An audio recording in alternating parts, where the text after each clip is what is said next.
even if you look at the amount of time that it takes for drug development as well as the cost that is involved in drug development, there's a lot of potential. How is it identifying disease markers at early stages? We are using AI models in terms of identifying the patterns, identifying the biomarkers, so that How are you seeing AI contribute to the personalized approach? to specifically look at precision medicine, it's about identifying the specific individual, identifying the specific area. But How have you seen AI help reduce the errors and enhance clinical decision making? we are working with our customers in terms of infusing AI in the clinical workflows. What is maybe one of the more impactful places you've seen AI be successful? Only when you see the outcomes that they're going to believe it, right? Otherwise, it's always.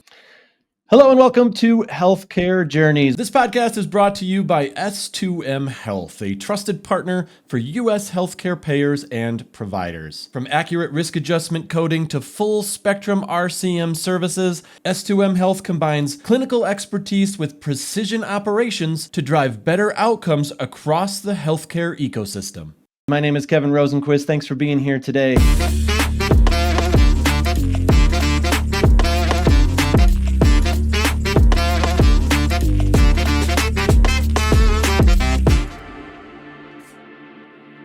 You know, artificial intelligence is changing the game in many industries, but nowhere is its potential more impactful than in healthcare. My guest today is Ganesh Nathella, Senior Vice President and General Manager for Healthcare and Life Sciences at Persistent Systems. Persistent is at the forefront of integrating AI-powered solutions to enhance disease detection, improve diagnostic accuracy, and enable precision medicine. Ganesh, welcome. Thanks for being here.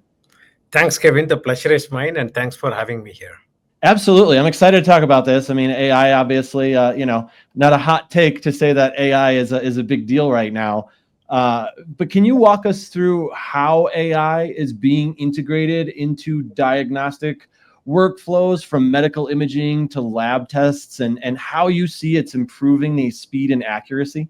Oh, absolutely, Kevin. There's a lot that's happening. If you specifically look at the healthcare industry, the first and foremost thing is they've been the laggard, specifically using any technology for that matter, right? The infrastructure is outdated, the data is outdated, right? The infrastructure related to data and so on and so forth. There is so much that can be done, right? There is a lot of potential, and even if you look at the outcomes perspective, the cost of the healthcare has been escalating.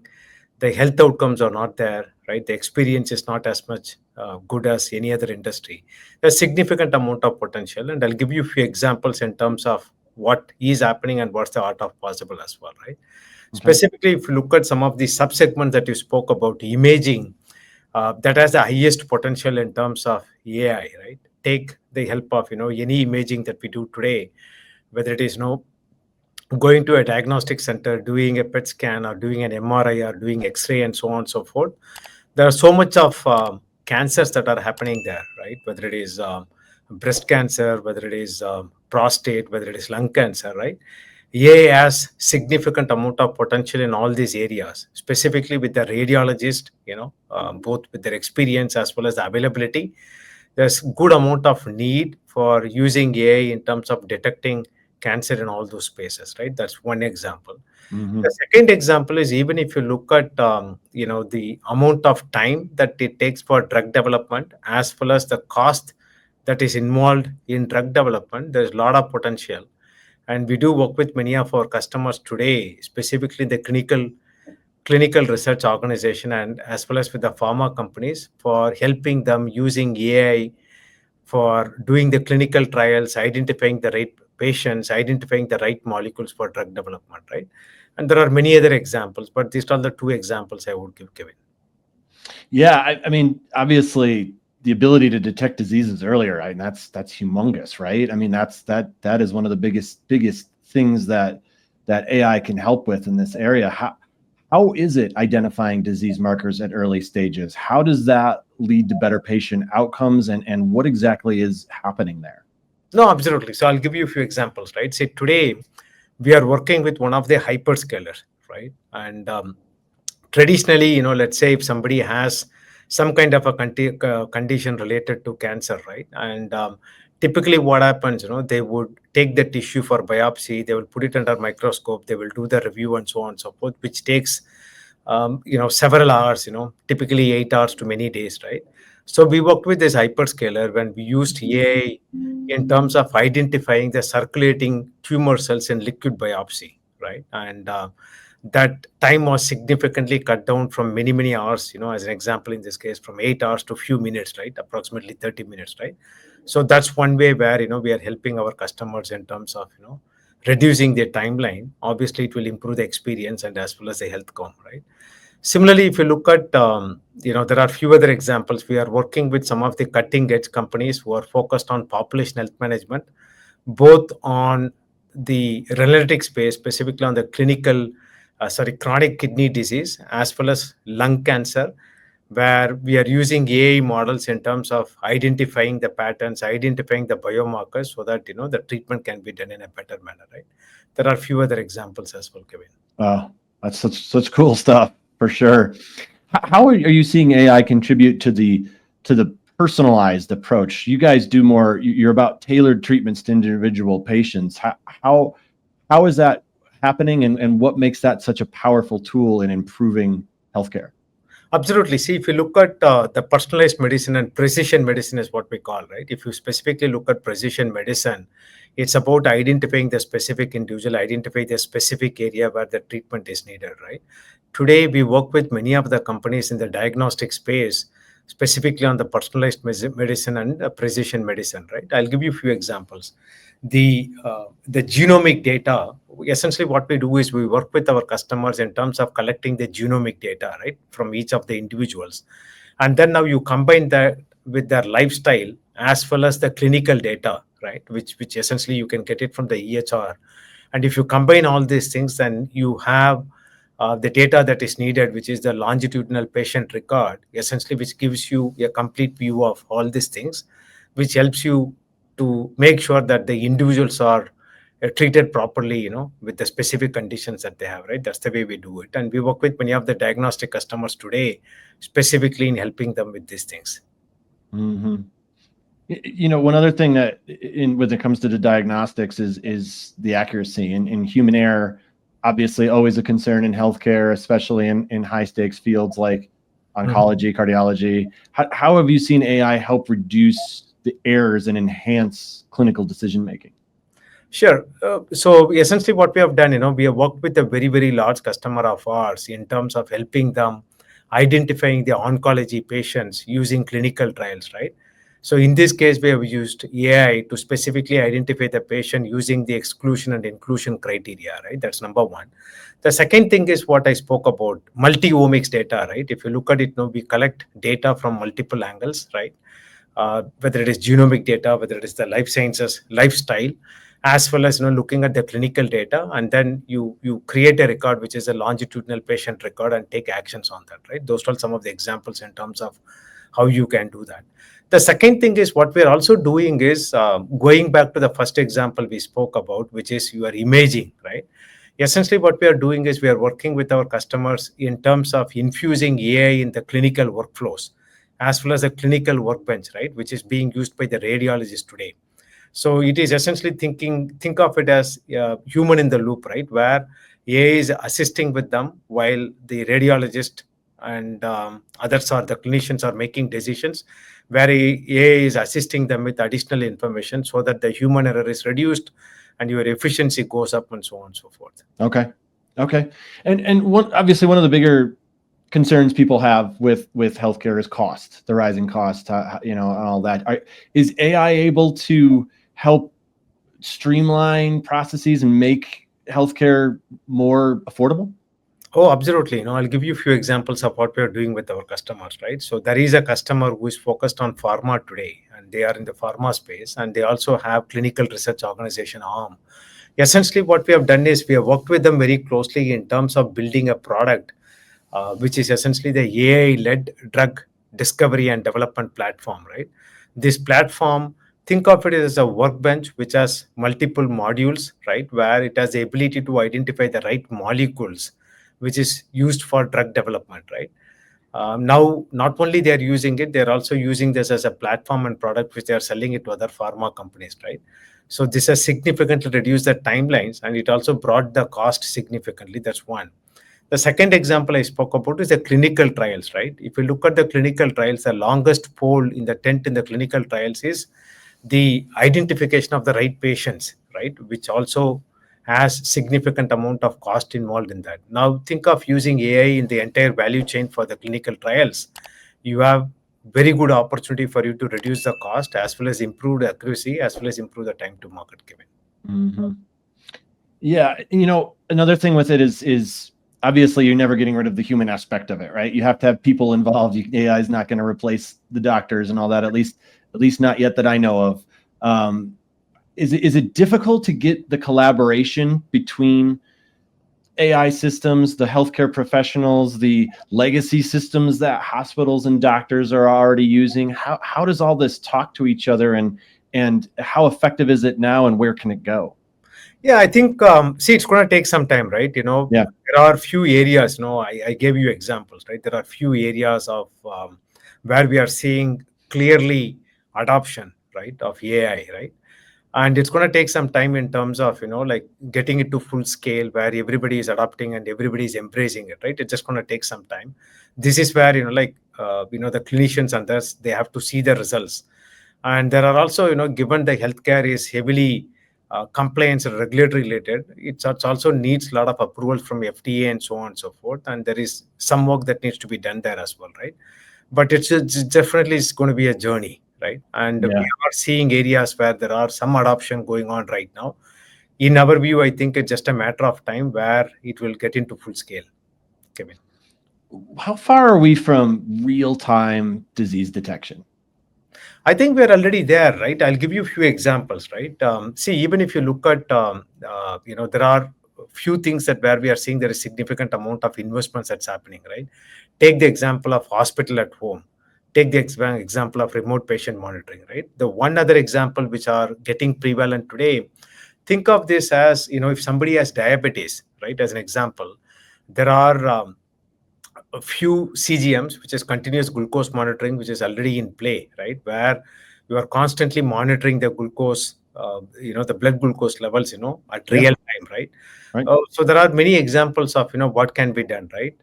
And it's just a matter of time where it could be extrapolated to multiple therapeutic areas.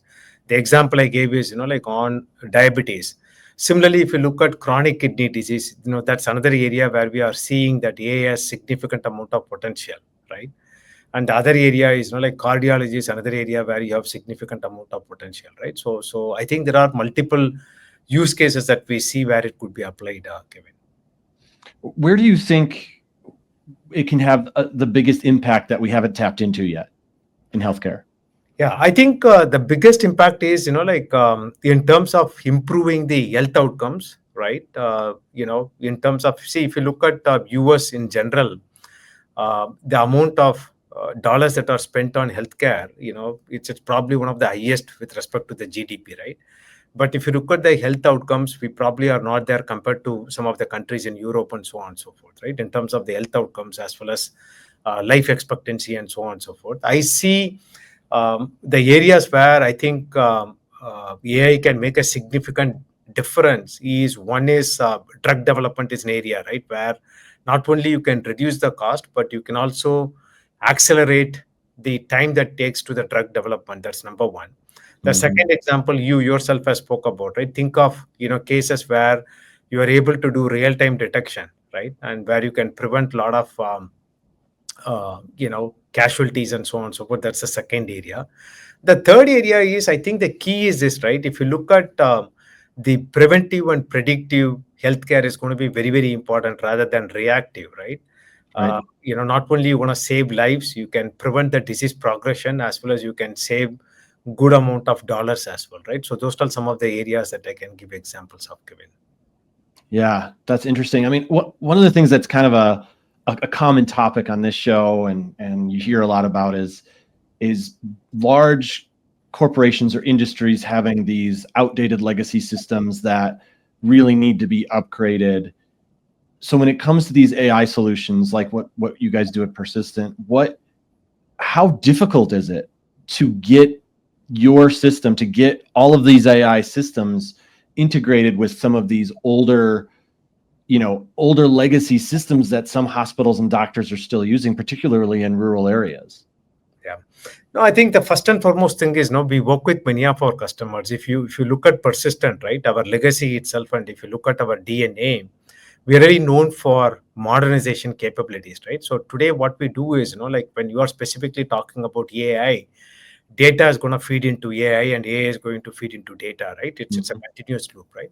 So today, if you look at the type of work we do with customers in the healthcare space, this is precisely what we do, right? We do good amount of modernization work for our customers, which essentially is the building the data infrastructure which feeds into AI, right? So that's something that we do. The first and foremost thing is, making sure that you have clean data, right? And that's the most important thing, right? And once you have the data properly cleaned up and you have the right data, then it becomes easier for you to use AI and get the right inference. And then once you have the inference, you can take the next best action out of it, Kevin. Okay. And what about security? You hear about healthcare breaches, you hear about hackers going in. Obviously, there's a lot of sensitive data, it's valuable data going on there. Can some of these AI systems help reduce that risk? Yeah, absolutely. So I think if you look at it, FDA is also coming up with the standards and policies and so on and so forth. That's number one. See, this is why it's extremely important for you to be, like modernizing your systems and infrastructure, right? If you have good amount of tech debt, that's definitely going to be prone for exposure and so on and so forth, right? That's why it's very important for customers to modernize, the systems and the infrastructure, so that it avoids giving an ability for people to hack into their systems and prone to any exposures and so on and so forth. Do you think that, I mean, you've been in this space for a good amount of time in healthcare technology. Do you think is AI the biggest game changer you've seen thus far? Absolutely. Yeah. I'm already seeing, right, if you look at the way Persistent looks at AI, we look at it from two different perspectives, right? One is for AI for tech, and the next is AI for business, right? And we are already seeing significant amount of outcomes and value delivered on the AI for tech, which essentially includes how do you improve productivity, how do you improve efficiency, right? And we are already seeing a good amount of value that we are delivering for our customers. The second thing is AI for the business, which is the examples that we spoke about in terms of how do you improve time to market, how do you improve the experience, how do you improve the health outcomes, right? And so those are the two ways we look at AI, Kevin. And we are already seeing good amount of progress, and we ourselves as a company, we are doing work with many of our customers in both the spaces. Mm-hmm. For anybody listening, any organizations that know they need to get going with this, they need to modernize, they need to, embrace AI and not get left behind, where can they start? Like, even at the most basic level, what do you think that some of these companies still using some outdated systems that want to get more current should start with? Where should they start? Yeah, I think the first and foremost thing is, having a business case, right? Which essentially includes, what's the problem that you are going to solve, right? Both Right. from technology perspective as well as from business outcome perspective, right? Having the bigger view in terms of where they are today and where they wanted to go from a business perspective. Once they have that roadmap in place, then you can look at the entire value chain in terms of where you can apply AI, right? And different customers are at different paths. Some of our customers are looking for how do I improve the experience of clinician and patients. Some of them are looking at how do I improve the health outcome. Some of them are looking at how do I reduce the cost of care, right? So those are some of the examples. Once you have that in place, then what you could also do is, depending upon where you are in your journey, you could also do some proof of concepts, right? And take some use cases and then see, if it's working for you. And then over a period of time, let's say once you are successful with your use cases and proof of concepts, you can also put together a larger roadmap and set up a center of excellence. This is where companies like Persistent can do a significant value addition to our customers, right? If you look at it from our perspective, not only we bring in the technology expertise from AI, but we also have deep industry expertise as well, right? If you look at healthcare, specifically in Persistent, we've been working with our customers for the last 30 years. So essentially, a company like Persistent can work at the intersection of both the technology, in this case, it's AI, and the industry understanding, which is domain, right? And this is where we can make a significant difference for our customers, Kevin. Mm-hmm. I know a lot of people. I have friends, family members who are very either skeptical or downright hate AI. I have friends who are creatives and stuff like that, and obviously there's a whole different argument there. That's not for this show. But when you hear people saying negative things about AI, and you're sitting here seeing it do some amazing things in a very important space like healthcare, what is maybe one of the more impactful places you've seen AI be successful that might tell some people who are skeptics, hey, this is a good thing, trust it?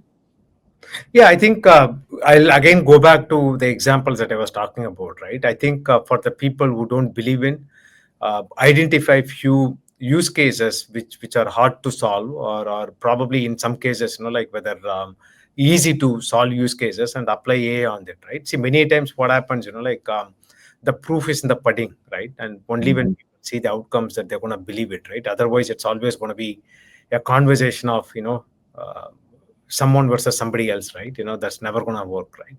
So my suggestion with those people would be, take examples. And other thing they could also do is, talk to people who have already done this, who have seen the results, right? And that could be another thing.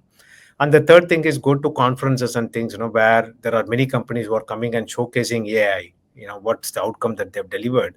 Many times they also bring the customers for whom they have done it, right? So those are some of the things that they could do it. Okay. All right. Well, I'll remember that, and I'll let my friends know those key parts. All right. Well, Ganesh Nathella with Persistent Systems, thanks so much for joining me, and thanks for your time. Thank you so much, Kevin. I really appreciate it. It was nice talking to you.